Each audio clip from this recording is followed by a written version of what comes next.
So you're in your 20s. Yes. So can you give us some tips for other gals that might be your age of what you can do to help build a business? So building the business as a millennial, we talk a lot at these elite academies and these events about being concerned about things like retirement. And honestly, at my age and most people that I've talked to, we're not really worried about that. So when I'm talking to them about the business and this business model and why it's important, I target the things that they may be concerned about, like paying rent or paying off student loans or buying their first car or buying their first home or having some savings or just having some travel money, some gas money, anything.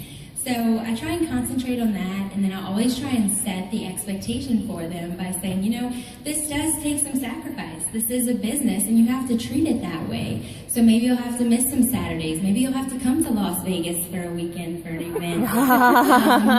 And just setting the expectation so that they know ahead of time. That's what you have to do to stay committed.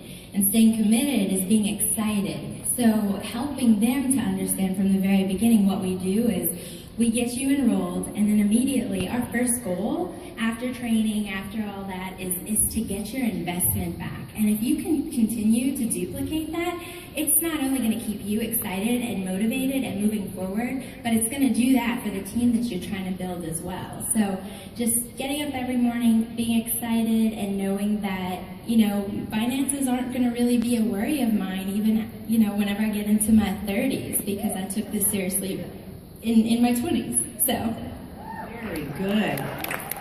Girls, I hope you're taking good notes because it's killing me not to have my notepad up here. This is awesome. Claudina, let's talk to you. You've never done network marketing before, and your husband does not build a business with you. So what did you do to help garner his support, and what advice do you have to give others? Yeah, I never did network marketing before because I never knew what network marketing was about. And I think that was a blessing for me because I really just follow the lead for my upline, Christina. And absolutely everything she did, I just followed. I just listened to every presentation. I just went to every meeting. I just knew. I read the plan 100 times. I had the blueprint in my purse, literally, for I don't know how many months, probably a year. Christina's like, why do you have the blueprint? I'm like, I gotta read it. I gotta read it all the time. Like, I want to just be perfect. I want to succeed. And one of the reasons I wanted to succeed the most was because the person that was the most skeptical was my husband. He really did not appreciate me joining network marketing. And the reason why was because his friend, did all this network marketing, and I looked at him and said, this is not your friend, this is me, and I'm gonna do it, and I'm gonna be successful. So the reason I wanted to be so successful was to prove him wrong. That I was gonna win. I'm very competitive. It's a good thing though, it's a good thing. Anyway, so to really have him buy into LiveVantage, I really had to be successful. So I started building this business with a huge sense of urgency. And I wanted to make checks. So as soon as I made my first check the first week, guess what I did? I sent it to him.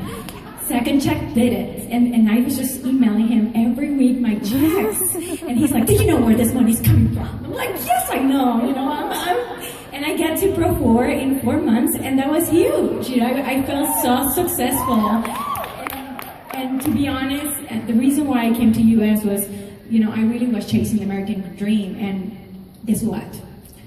I have an American dream.